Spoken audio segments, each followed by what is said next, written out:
Hey, hey, hey, hey, hey. Hey, hey, How, how how you you doing? doing? Well, I'm good. It's the first day of fall, and it actually feels like fall up here. So, Yeah, it's like weird. The temperature's gone down all day. That's yeah, not what normally happens. yeah, the Well, dew not points all are day, but dropping. Yeah, the dew yeah, I wish points are that dropping, and the temperature's dropping with it. So, yeah, I'm a happy camper. feels good. My sinuses are acting up, which means I've got a headache today, but I'm going to do my best to not squint at the screen all during this too much. So, are you saying that it's Q&A with Taylor and not Q&A with Carter and Taylor? Because you're No, going to be I'm okay. I just want I'm to on make board, sure. man. I'm All on right, I board. just want to make It's sure. a low grade headache. It's just there. It's kind of, it I can I mean it's not debilitating at all, but are you Yeah. kidding? I love Q&A day. I know it's fun, and Terry's already given us the thumbs up, and we haven't even answered one question yet. So thank you, Terry. I'm glad you have confidence that we're going to ask a few questions and get them answered. So you ready to just dive right in? Yeah, let's do it. All right. Okay, here we go. First question: do you need a website these days, or is it just enough to have a Google Business profile? Yeah, so I've heard this question about whether or not a Facebook page is enough, but the Google Business Profile is I mean it's a very similar thing. Um, I'm pretty sure I know what your answer would be. Mine is absolutely you need a website, and I don't know that there'll ever be a day that you don't need a website. And the reason behind it is just this simple: you'll never own Facebook. You'll never own Google. I mean, you may own shares in it, but not any meaningful voting shares that'll give you the ability to control what Google or Facebook do. Yeah. So, because you don't control them, you need a property that you do control, that you can send people to, that isn't at the whim of some other service. So, that's the bottom line. Um, Google Business Profile has got some great tools. I mean, I'm impressed with the stuff that they can do just with the profile there and adding content to it and images and video and just the resources like reviews and things like that that are just a part of it. I mean, it is great, no question, but is it enough to replace your website? Not anytime that I can foresee.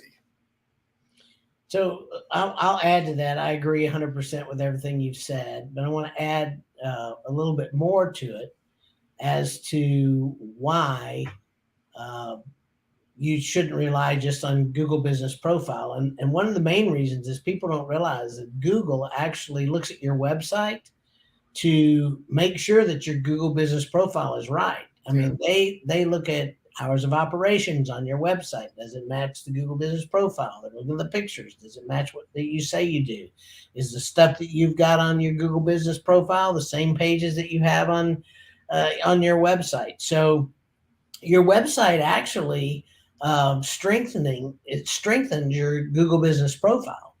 I mean, if you've got you and another person, and that other person doesn't have a website and you do, then you're probably going to outrank that person in maps because you have a website.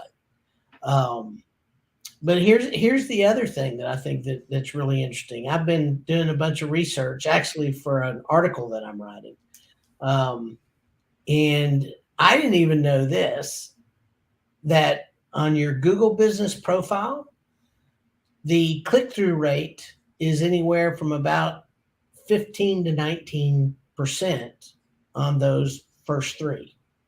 Now, that sounds really great, but guess what happens when you get into organic ranking? The top organic rank has a 40% click through rate. And you go down the page, you have to go down the page like 6 spots to match the percentage that Google Business Profile is. The 10th spot is a better click through has a better click through rate than Wow. AdWords. Yeah, AdWords average click through rates only it's below 4%. So when you look at that, your website, if you have a really good SEO'd website and it's showing up on organic search, and you have your map listing optimized and it's showing up on the maps, then if you look at those two things, I mean, you can have as much as 60% click-through rate of that page if it's in the right place. It's kind of wild, isn't it? When you start looking at all the numbers and you know, because people don't, you know, which is the other thing. I'm just going to say this here, a little bit different from this, but if you have a website, you can use SEO, search engine optimization, to get on those organic positions. If you don't have a website, all you got is Google Maps. And because you don't own it, there's nothing more that you can do outside of what Google tells you to do, you know, to try to get more people. So it's a good point. Yeah. So here's the next one. I've had a couple of emails from you all this month. This came from a client. Can you talk about how someone can hack into my email account? So this is something that happened to one of our clients in a conversation with me on their email. Okay. I had no idea they had been hacked. They've changed it now. One of those old, you know, there's Hotmail, AOL, Yahoo, you know, those old email accounts aren't that secure.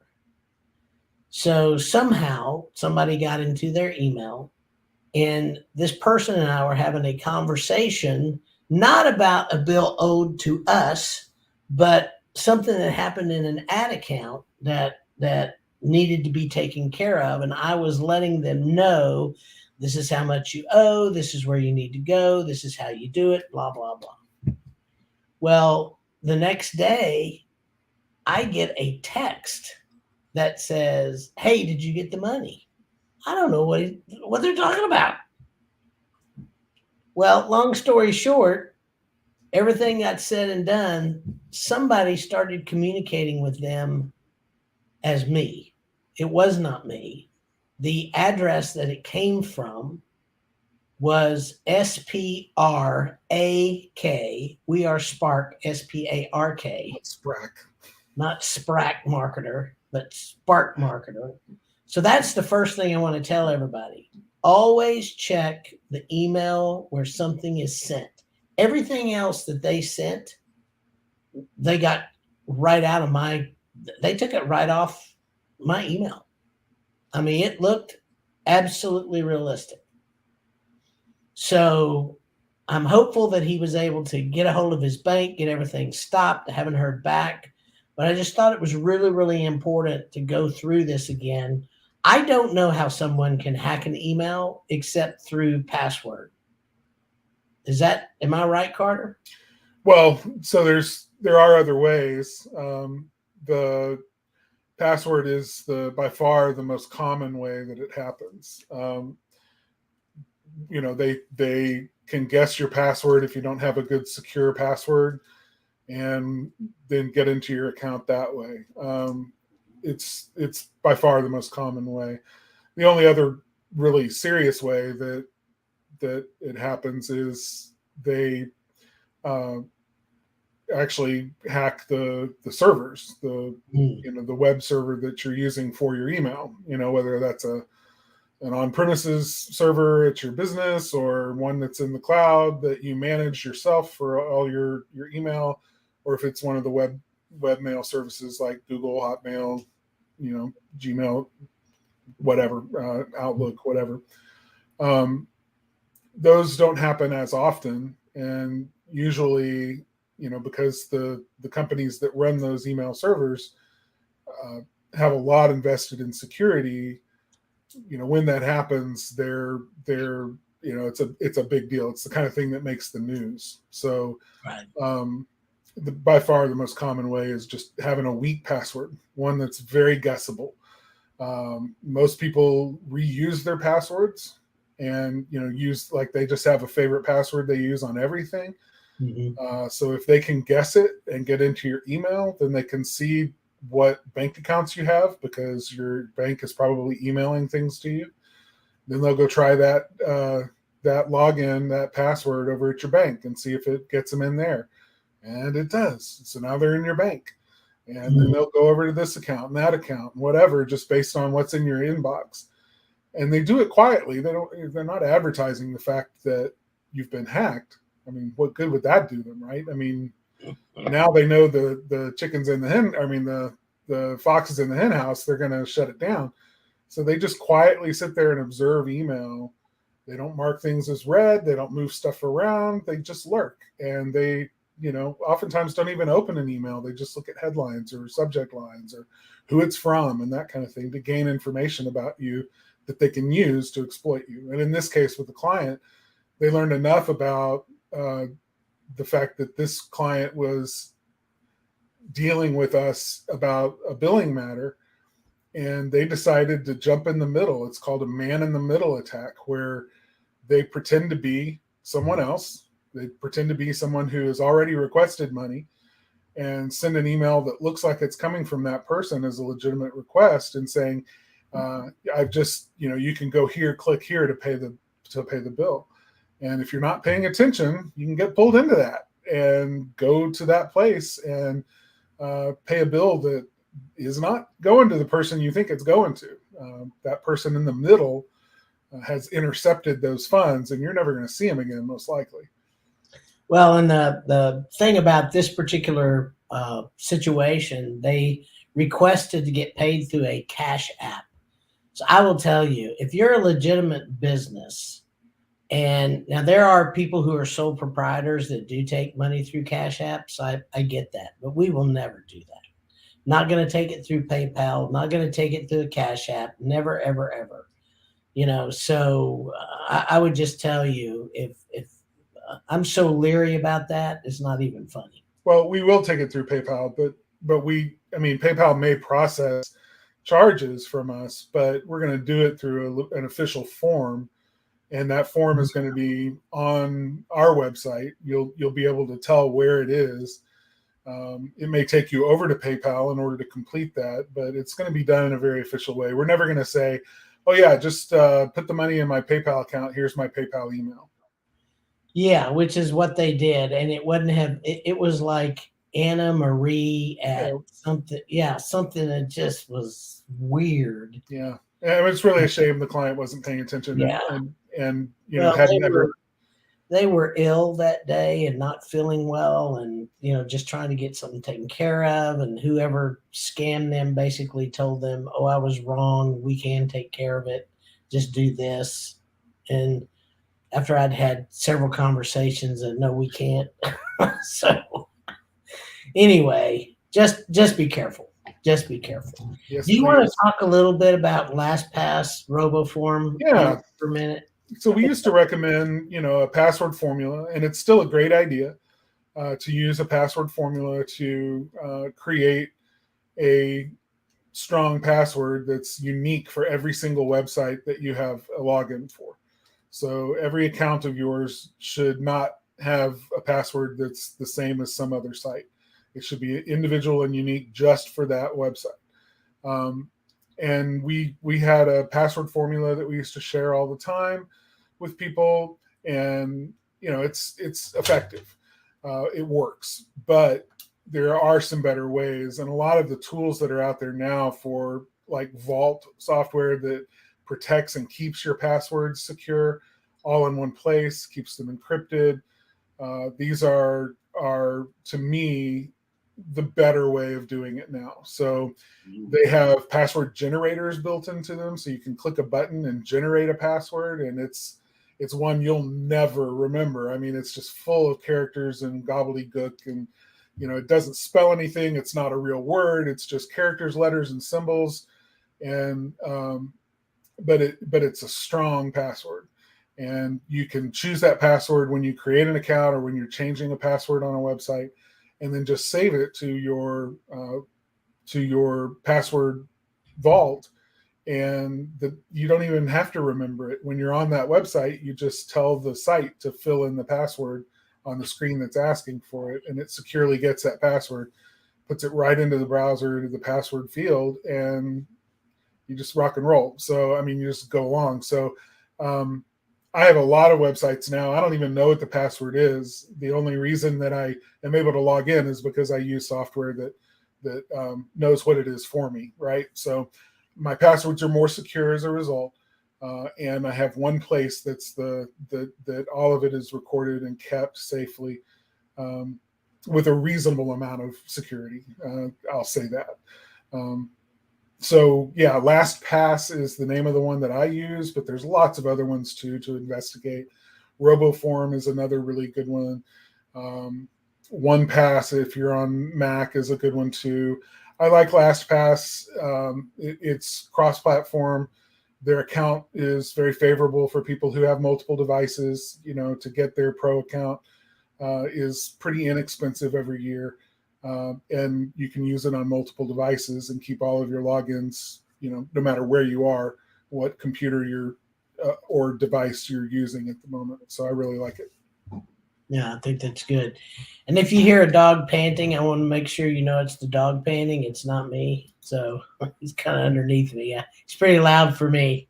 I can't hear it. Terry's asking, how do you feel about allowing Google to memorize your passwords for you?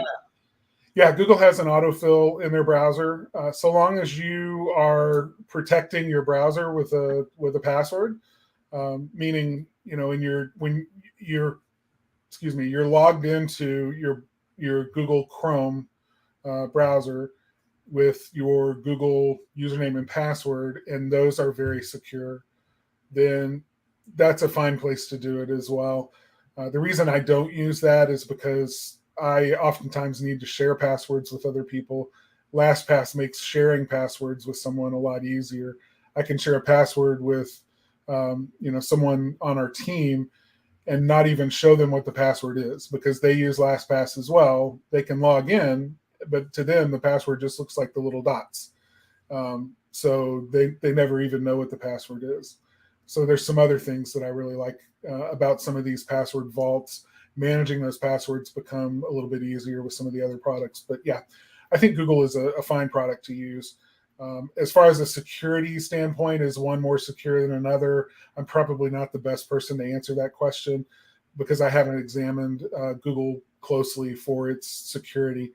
I have looked at LastPass, though, and done a lot of research on it. Even recently, they've been in the news, and I still feel like it's the best product to recommend.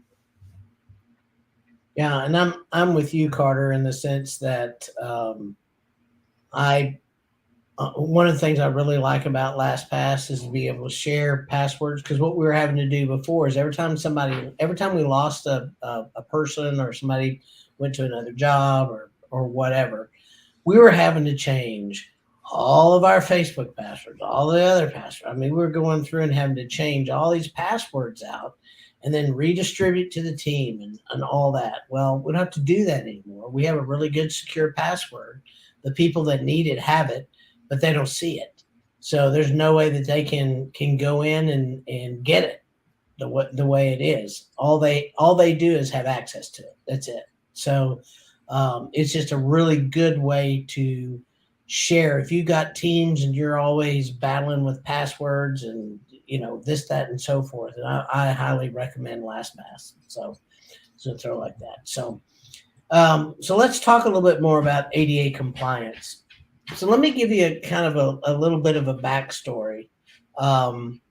We've known about ADA compliance. Gosh, Carter, you and I have been talking about it for maybe 5 years. Yeah, 5 or 6 years. Yeah. Just kind of following along, see what's going on, taking the temperature, a little bit of this, a little bit of that. In February this year, I did have a client that was in a meeting with other business owners. And I don't remember if one of the people in that meeting had been sued or knew somebody that had gotten sued. I don't remember which one it was, but somehow there was a lawsuit that came about, and they got in touch with us and said, "Hey, are you aware of this?" And of course, we're like, "Yeah, we've seen lawsuits. They're bigger companies. They're going after." Certainly going after people online, but they're really not going after local businesses yet. So we're just kind of watching. Excuse me, sorry. I have an 80-pound dog that wants to lay down somewhere and push me out of the way.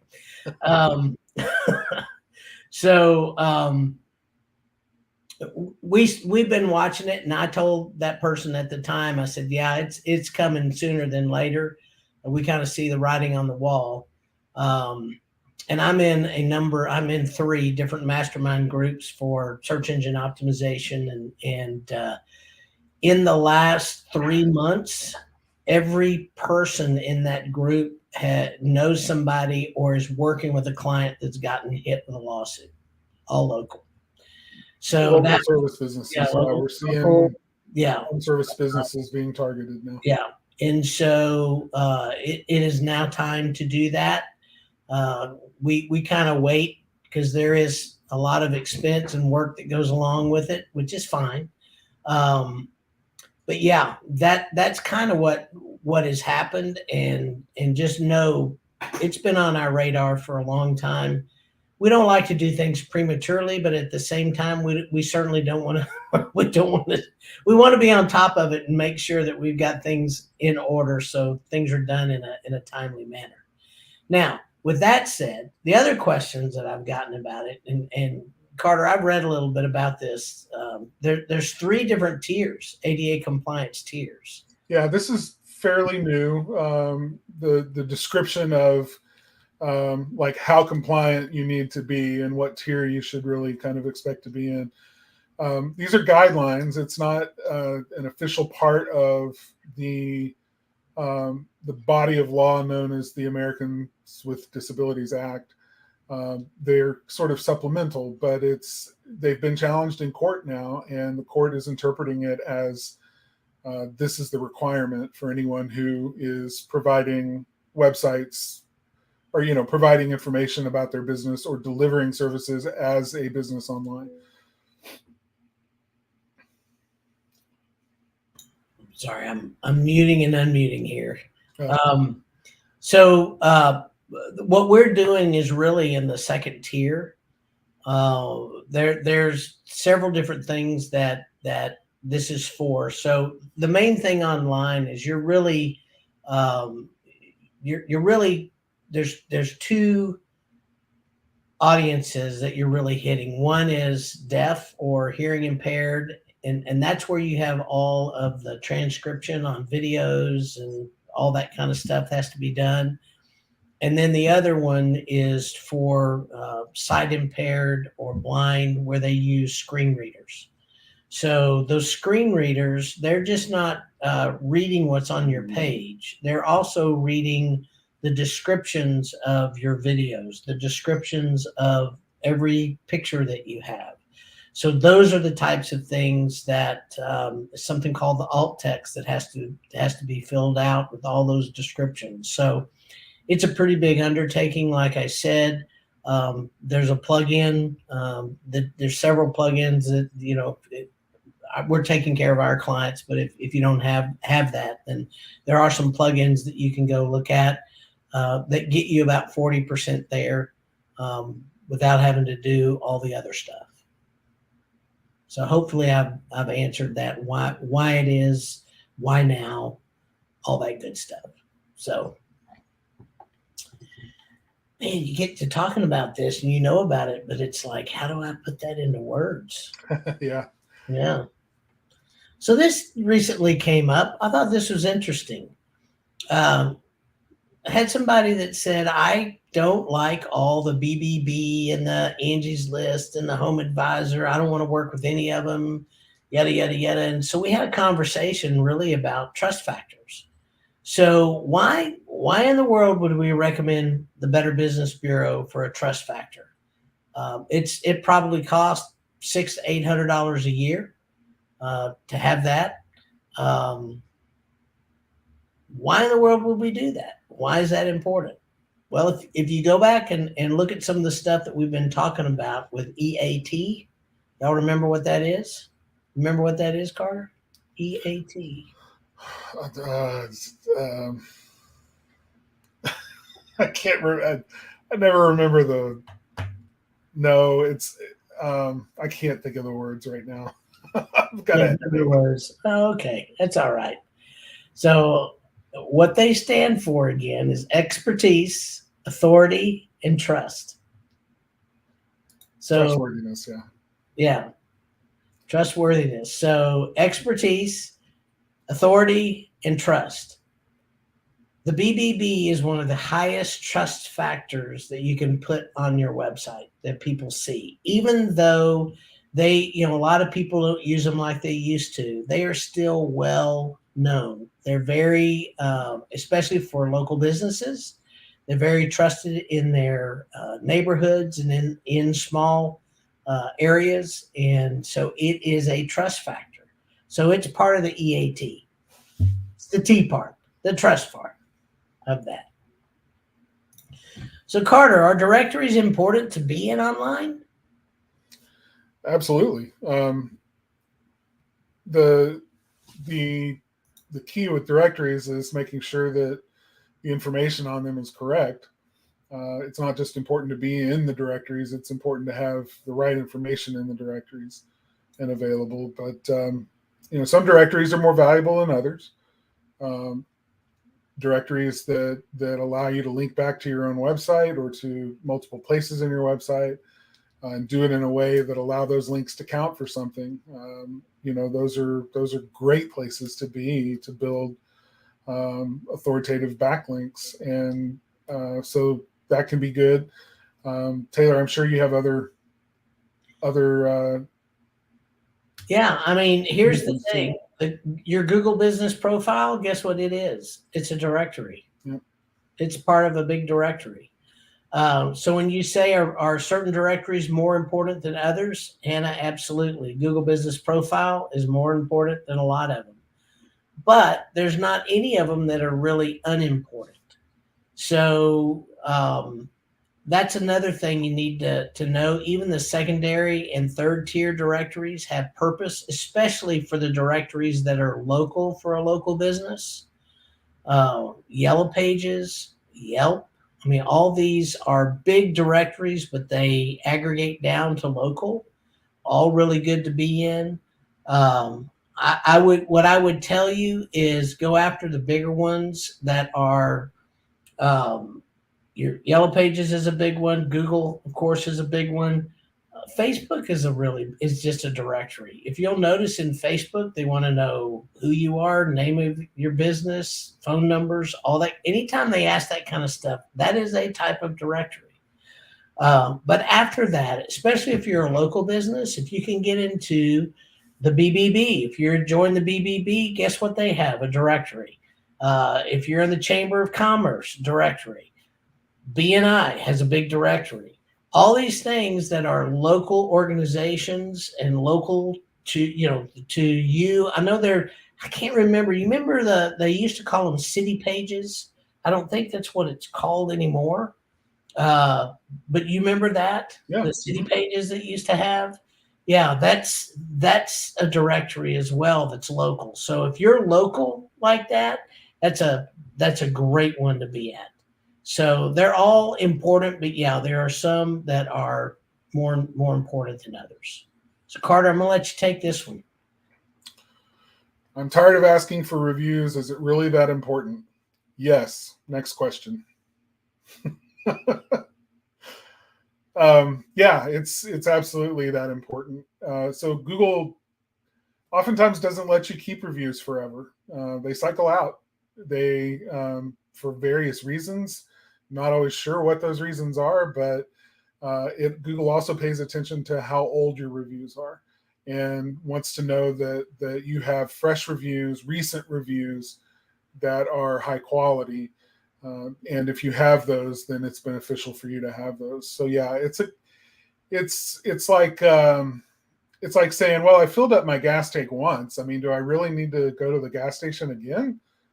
Yeah, if you want to get somewhere, you got to go to the gas station again and again and again. I mean, so yeah, it's counted as part of the cost of doing business. Just make it a regular part of what you do. Here's what I'll tell you. The people that have mastered the art of getting reviews never ask me if they're important because they see what getting all those reviews are doing for their business. It's always the companies that either just hate asking for reviews, and there are those out there that do, that just feel like it's a waste of time because they never look at reviews, so nobody else does, which statistics absolutely will tear that argument apart. Um, or they're just really bad at it. They don't have a system. So, that that's the most interesting thing to me when people ask me about reviews. It's always the companies in those three buckets that are always the ones that are like, I'm just tired. I just don't want to deal with it anymore. But yeah, if you don't want to deal with it anymore, that's okay. Don't do it. But just know, is it going to hurt you over time? Yeah, it's going to hurt you over time. So I agree with Carter. Just get the reviews. Yeah. We're at time. Did you want to do this one now, or you want to save it for another one? I'll do it real quick. Okay. Okay. In your guys' opinion, tell me right now what are the top three things I should be paying attention to. So, first thing, you need a really good converting website. That's the first thing I would make sure you have. The second thing that's right there, kind of with it, is you need to have really good search engine optimization, especially if you want to be in business long term and have a long term strategy. If you're just overnight and want to make a killing in the next 2 years, yeah, go use ads all day long. But if you're wanting to build a business that's going to be around in 15, 20 years, SEO is going to be something you're going to have to invest in. So that's the second thing.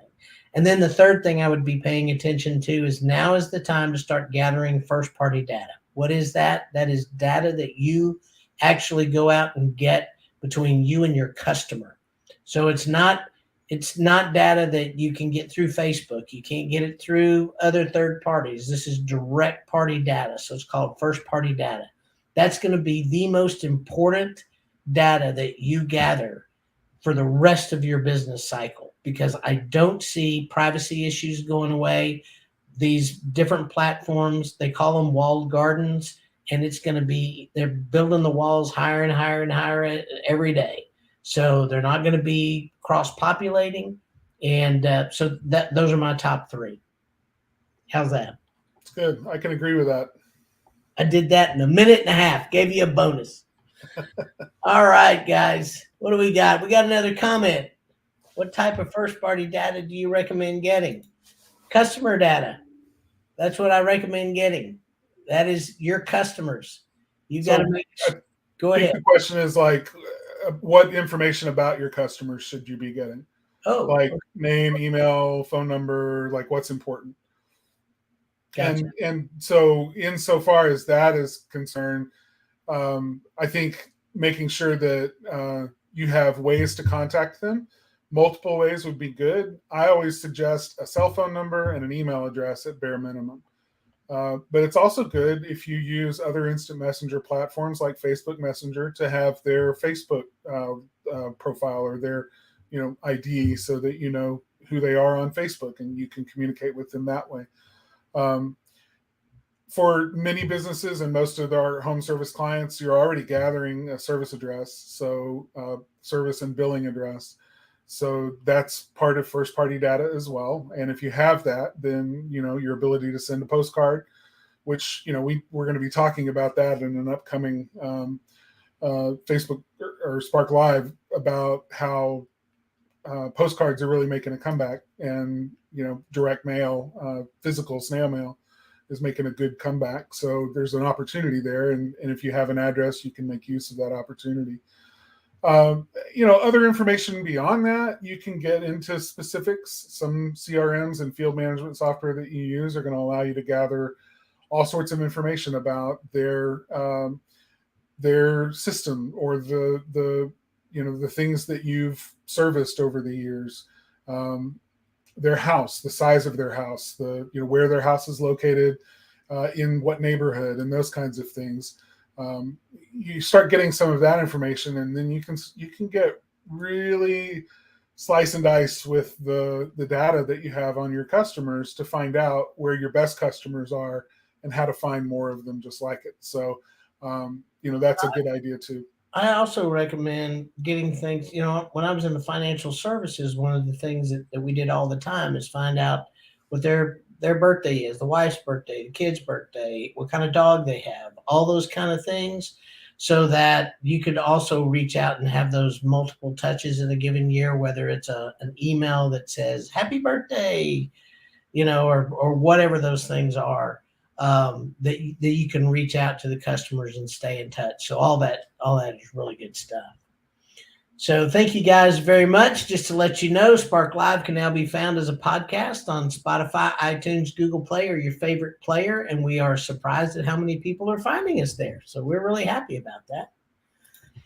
And then next week, why using video is no longer an option for your brand or business. So we will see you guys next week, or Carter's going to see you next week. I'm going to be traveling and doing some videography next week. So there you go. Hey guys, thank you so much. We appreciate you guys being here I say you guys, I need to say you all, because, I'm trying to get better at that. But I hope you all have a very fall-like day and enjoy weather and life wherever you are.